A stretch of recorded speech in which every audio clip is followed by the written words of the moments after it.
नमस्कार, मैं तनवीर खान अपने चैनल पर आपका स्वागत करती हूँ। आज जिस अध्याय के साथ मैं आपके सामने प्रस्तुत हूँ उसका नाम है मीरा के पद। तो सबसे पहले हम मीराबाई के जीवन परिचय पर एक दृष्टि डालेंगे।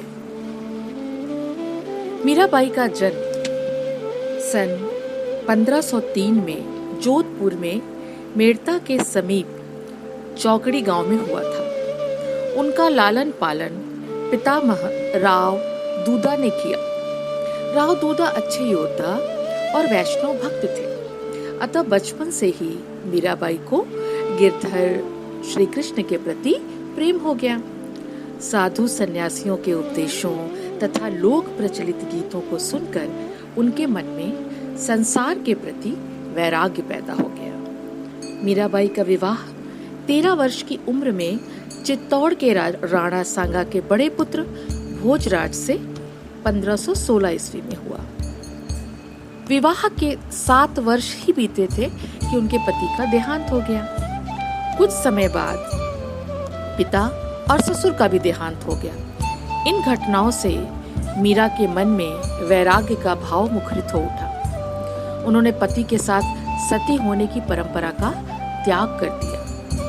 वो स्वयं को कृष्ण की पत्नी मानती थी। राजघराने को मीरा का ये व्यवहार अच्छा न लगा, इसलिए उन्हें अनेक यातनाएं दी गई। उन्हें मार डालने की पूरी कोशिश की गई, परंतु मीरा बच निकली। उन्होंने प्रभु भक्ति में ही अपना मन रमा लिया। वे वृंदावन में रहने लगी। कुछ समय बाद वे द्वारका के रणछोड़ मंदिर में भगवान की मूर्ति के सामने गीत गाते गाते जीवन बिताने लगी।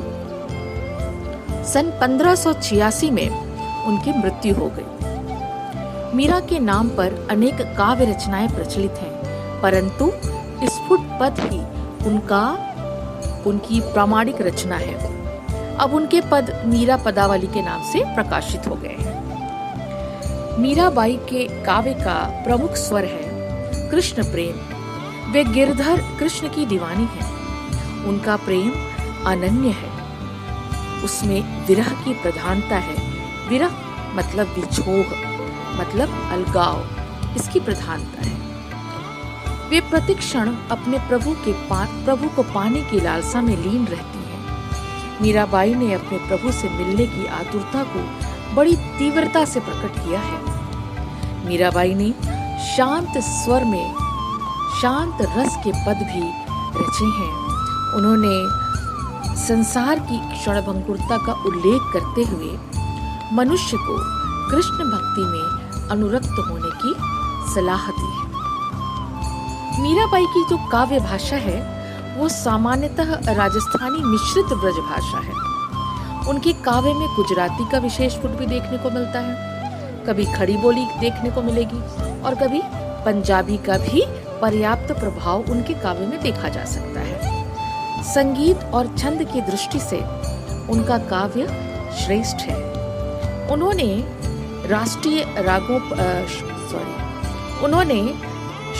रागों पर आधारित श्रेष्ठ पद लिखे हैं। तो ये थी उनके जीवन की एक झलक। आइए अब हम उनके पदों की ओर बढ़ते हैं। तो सबसे पहले उनका पहला पद है, हरि आप हरो जनरी भीर, द्रौपदी री लाज राखी, आप बढ़ायो चीर, भगत कारण रूप नर हरि, धरियो आप शरीर, बूढ़ा तो गजराज राख्यो, काटी कुंजर भीर, दासी मीरा लाल गिरधर, हरो महारी भीर। हरि यानी कृष्ण, हरो यानी दूर करो, जन यानी सेवक, भीर पीड़ा, द्रौपदी रीलाज राखी, दुशासन द्वारा द्रौपदी के वस्त्र खींचने पर श्री कृष्ण ने उन्हें वस्त्र प्रदान किए थे। इस तरह से उनकी लाज बचाई थी उस वस्त्र ने। बढ़ायो यानी बढ़ाए, चीर यानी वस्त्र, भगत यानी भक्त, रूप यानी रूप धरियो यानी किसी का रूप धारण करना, बूढ़तो यानी डूबना, गजराज हाथी, राख्यो रक्षा की, कांटी कुंजर पीर, हाथी को पीड़ा से मुक्त किया। लाल गिरधर कृष्ण, बहारी हमारी। तो ये थे उसके शब्दार्थ। आइए हम बढ़ते हैं भावार्थ की ओर। तो हरि आप हरो जनरी भीर, अर्थात मीराबाई अपने आराध्य कृष्ण से ये कहती हैं कि हे भगवान, आप ही अपनी इस दासी की पीड़ा को हरें, यानी पीड़ा को दूर करें।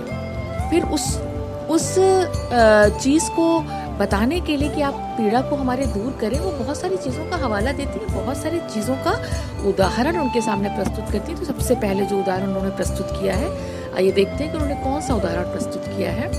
उन्होंने कहा कि द्रौपदी री लाज राखी आप बढ़ायो चीर, आपने ही अपमानित द्रौपदी की लाज बचाई थी जब दुशासन ने उसे निवस्त्र करने का प्रयास किया, तो आपने ही उसे वस्त्र प्रदान किए थे, है ना। तो उसी तरह से आप मेरी भी पीर को हर लीजिए, यानी मेरे भी दुखों को हर लीजिए। इसके बाद वो एक दूसरा उदाहरण देती हैं कि भगत कारण रूप नरहरि धरियो आप शरीर, यानी वो कहती हैं कि आप जो हैं भक्तों पर कृपा करने वाले हैं। आपने अपने प्रिय भक्त प्रहलाद को बचाने के लिए नरहरि का रूप धारण किया था, और आपने ही बूढ़तो गजराज राख्यो काटी कुंजर पीर, और आपने ही डूबते हुए हाथी की रक्षा की थी और उसे मगरमच्छ के मुंह से बचाया था। इस प्रकार आपने उस हाथी की भी पीड़ा दूर की। तो हे गिरधर लाल, दासी मीरा लाल गिरधर हरो मारी पीर, तो हे गिरधर लाल, आप मेरी पीड़ा भी हरो, मुझे भी इन सारे भव बंधनों से छुटकारा दे दो। जिस प्रकार आपने अपने भक्तों की लाज बचाई, अपने भक्तों के दुखों को हरा, जैसा कि उन्होंने उदाहरण के तौर पर द्रौपदी का नाम लिया और उन्होंने भक्त प्रहलाद का नाम लिया और उन्होंने गजराज का नाम लिया। जिस प्रकार से उन्होंने उदाहरण देकर ये समझाया कि आपने इन लोगों का दुख हरा, तो आपको मेरा दुख भी हरना पड़ेगा। तो इस तरह के हवाले देकर के, इस तरह के उदाहरणों के द्वारा वो कृष्ण को याद दिलाना चाहती हैं कि आप जो हैं अपने भक्तों के दुख को हरते हैं, तो आपको मुझे मेरा दुख हरना पड़ेगा। तो ये उनका प्रेमाधिकार भाव था और वो कृष्ण से इतना प्रेम करती हैं और उतना ही अधिकार रखती हैं और बहुत अधिकार से उनसे ये चीज़ कहती हैं और कृष्ण सुनते भी हैं उनकी। तो चलिए हम आते हैं दूसरी तरफ, दूसरे पद की ओर। श्याम महाने चाकर राखो जी, गिरधारी लाला माने चाकर राखो जी। चाकर रहस्यों बाग लगास्यों, नित उठ दर्शन पास्यों। वृंदावनरी कुंज गली में गोविंद लीला गास्यों। चाकरी में दर्शन पास्यों, सुमरण पास्यों खर्ची। भाव भगति जागणी पास्यों, तीनों बातां सरसी। अब यहाँ पर थोड़े से अलग मिजाज का पद है ये, और इन्होंने यहाँ पर उनके साथ रहने की बहुत सारी कोशिशें की हैं और उन्होंने बहुत सारी बातें की हैं जिसमें ये जाहिर होता है कि वो चाहती हैं कि वो कृष्ण के साथ रहें, कृष्ण को हर वक्त निहारती रहें। तो आइए देखते हैं, पहले इसके शब्दार्थ की तरफ चलते हैं, इसके बाद हम आगे बढ़ेंगे। तो श्याम यानी कृष्ण, महाने हमें, चाकर यानी नौकर, गिरधारी लाला कृष्ण, रहस्यों रहूंगी, लगास्यों लगाऊंगी, बिंद्रावन यानी वृंदावन, री यानी की, कुंज यानी पत्तों से बनी हुई कुटिया, गास्यों यानी गाऊंगी, चाकरी यानी नौकरी, सुमरण यानी स्मरण यानी याद, खर्ची यानी जेब खर्च, भाव भक्ति यानी भावनापूर्ण भक्ति, जागिरी यानी संपत्ति, सरसी यानी पूरी हुई। ठीक है, तो चलिए आगे बढ़ते हैं। और श्याम महाने चाकर राखो जी। मीरा अपने आराध्य कृष्ण से कहती है कि हे श्याम, मुझे अपनी दासी बना लो, चाकर यानी दासी बना लो। हे गिरधारी लाल, तुम मुझे अपनी नौकरानी के रूप में रख लो। मैं तुम्हारी सेविका के रूप में रहूंगी और तुम्हारे लिए बाग बगीचे लगाऊंगी। जाकर रहस्यों बाग लगास्यों नित उठ दर्शन पास्यों, यानी मैं तुम्हारी सेविका के रूप में रहूंगी और तुम्हारे लिए बाग बगीचे लगाऊंगी जिसमें तुम विहार कर सको, है ना। तो और नित उठ दर्शन पास्यों मतलब इसी बहाने मैं रोज सुबह तुम्हारे दर्शन पा सकूंगी, ठीक है। तो वृंदावनरी कुंज गली में गोविंद लीला गास्यू। इसके बाद दूसरी बात वो ये कहती हैं कि मैं वृंदावन की कुंज गलियों में कृष्ण की लीला को गाना चाहती हूँ। और क्यों गाना चाहती हूँ? क्योंकि गोविंद लीला गास्यू, मैं उन वृंदावनरी कुंज गली में गोविंद लीला गास्यू, यानी मैं वृंदावन की कुंज गलियों में जाकर के गोविंद की लीला को गाना चाहती हूँ। क्यों? चाकरी में दर्शन पास्यों, क्योंकि वो उनकी दासी बनकर, उनकी चाकरी कर कर, उनकी नौकरी कर कर उनके प्रभु के दर्शन का लाभ उठा सकें। और वो कहती हैं कि नाम स्मरण रूपी जेब खर्च प्राप्त होगा। कैसे? जब वो उनके दर्शन पाएंगी तो सुमरण पास्यों खर्ची, तो वो जो है वो उनके नाम का स्मरण करेंगी और उनके दर्शन जो पाएंगी तो वो उनके लिए जेब खर्च के समान होगा, ठीक है। तो ये है भावपूर्ण भक्ति जो कि मीराबाई के हर पद में नजर आती है बहुत अच्छे से। तो भाव भक्ति जागिरी पास्यों तीनों बातें सरसी, यानी भावपूर्ण भक्ति की जागीर प्राप्त होगी। ये करने से, घूम घूम के गलियों में, वृंदावन की गलियों में गीत गाने से, बगीचे लगाने से, उनके दर्शन पाने से क्या प्राप्त होगा? वो कहती हैं कि भावनापूर्ण भक्ति मुझे प्राप्त होगी। इस प्रकार दर्शन, स्मरण, भाव भक्ति नामक तीनों बातें मेरे जीवन में रच बस जाएंगी। जो बड़ा सुंदर सा इनका पद है और भक्ति भाव से परिपूर्ण है, बहुत ही सुंदर पद है। और इसके बाद दूसरी आगे कहती हैं कि मोर मुगट पीतांबर सोहे गल वैजंती माला, वृंदावन में धेनु चरावे मोहन मुरली वाला। ऊंचा ऊंचा महल बनावा बिच बिच राखियों बारी, सांवरियारा दर्शन पास्यों पहर कुसुम्बी साड़ी। आधी रात प्रभु दर्शन दीज्यो जजमानी तेरी तीरा, मीरा रा प्रभु गिरधर नागर हिवड़ो घड़ो अधीरा। मोर मुकुट यानी मोर पंखों से बना हुआ मुकुट, पीतांबर यानी पीले वस्त्र, सौहे यानी सुशोभित होते हैं, गल यानी गले में, वैजंती माला वनों के फूलों से बनी हुई माला, धेनु यानी गाय, मड़ावा यानी बनाऊं, बिच बिच यानी बीच बीच में, बारी फुलवारी, सांवरिया सांवले कृष्ण के लिए इस्तेमाल किया गया है, कुसुम्बी लाल रंग की, दीज्यो दिया, तीरा किनारे, हिबड़ो हृदय में, घड़ो बहुत, अधीरा अधीरता। ठीक है, तो चलिए अब हम इसका अर्थ सुनते हैं। वो कहते हैं कि मोर मुगट पीतांबर सोहे गल वैजंती माला। इस पूरे पद में मीराबाई ने उनके रूप की चर्चा की है कि वो किस तरह के लगते हैं श्री कृष्ण। तो श्री कृष्ण के रूप सौंदर्य का वर्णन करते हुए मीराबाई कहती हैं कि मेरे प्रभु कृष्ण के माथे पर मोर पंखों का बना हुआ मुकुट सुशोभित है और उनके तन पर पीतांबर सोहे यानी उनके तन पर पीले रंग का वस्त्र सुशोभित है। वैजंती माला, गल वैजंती माला यानी गले में फूलों की माला शोभायमान है। वृंदावन में धेनु चरावे मोहन मुरली वाला। तो मेरा ये जो मोहन है ये वृंदावन में गायें चराता है और मधुर मुरली बजाता है। ऊंचा ऊंचा महल बनावा बिच बिच राखियों बारी, यानी वो कहती हैं कि वृंदावन में मेरे प्रभु का बहुत ऊंचा महल है और मैं उस महल के आंगन के बीचों बीच में सुंदर फूलों से सजी फुलवारी बनाऊंगी।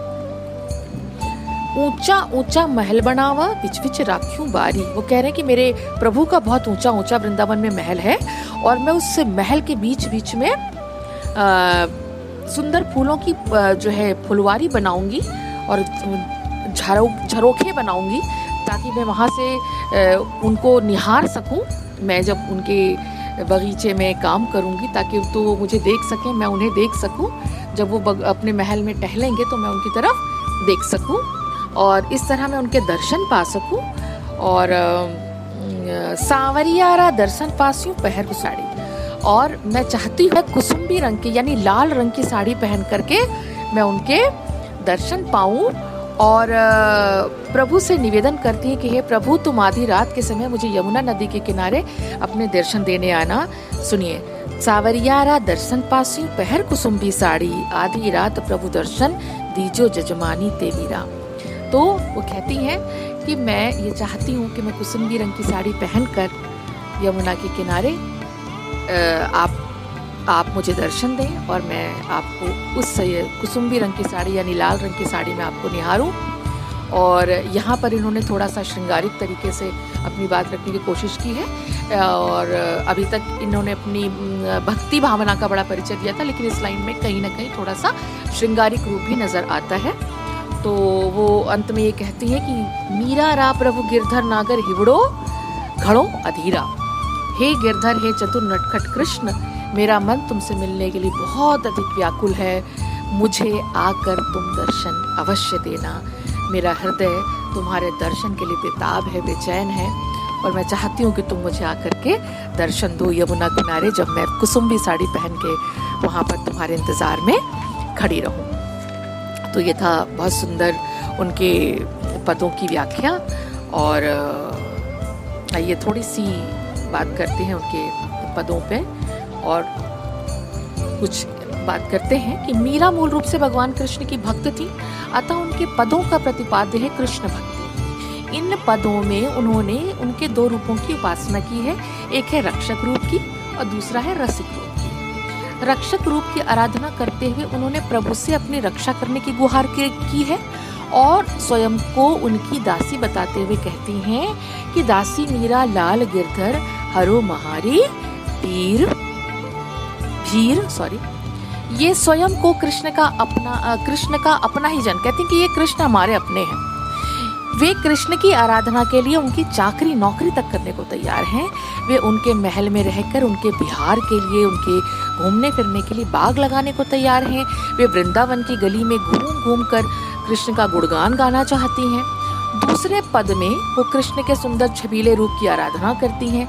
इस रूप में वे मुरलीधर रूप का स्मरण करती हैं।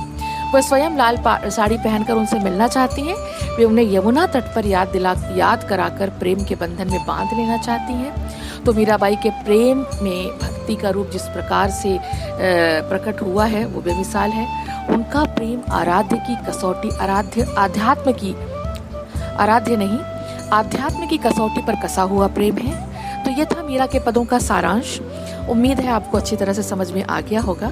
अब समय है अलविदा कहने का, तो जल्दी फिर मिलेंगे एक नया अध्याय के साथ। तब तक के लिए शुभ दिन, नमस्कार।